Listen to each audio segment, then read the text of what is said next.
Bollywood actor এবং comedian Kapil Sharma নিজের নতুন লুক দিয়ে সবাইকে অবাক করে দিয়েছেন। বলিউড সেলিব্রিটিদের airport look always in trend, কিন্তু এবার যেন সবাইকে চমকে দিলেন কমেডি কিং কপিল শর্মা। সম্প্রতি কপিল শর্মার নতুন এয়ারপোর্ট লুক সোশ্যাল মিডিয়ায় ছড়িয়ে পড়তেই তোলপাড় নেট পাড়া।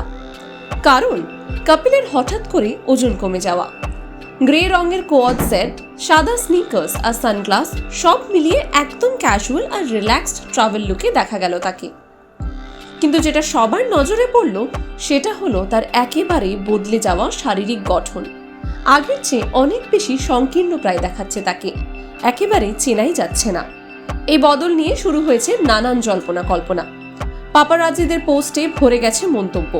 কেউ কেউ লিখেছেন কপিলকে অসুস্থ মনে হচ্ছে, আবার কারো মন্তব্য স্ট্রেস আর টেনশনেই বুঝি এরম হাল হয়েছে। কেউ তো সরাসরি জিজ্ঞেস করে ফেলেছেন, কপিল আপনি কি অসুস্থ? এত নিস্তেজ দেখাচ্ছে কেন আপনাকে? অনেকেই ধারণা করছেন ওজন কমাতে তিনি হয়তো ওজেম্পিক ব্যবহার করেছেন, যেটা এখন বহু আন্তর্জাতিক সেলিব্রিটিদের মধ্যেই ট্রেন্ডে রয়েছে।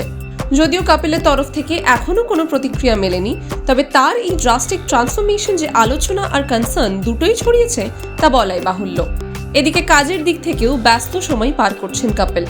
শোনা যাচ্ছে তিনি এখন কিস কিসকো প্যার করু 2 এর শুটিং নিয়ে ভীষণ ব্যস্ত। বলিউডের আরও আপডেট পেতে চোখ রাখুন টাইমস নাও খবরে।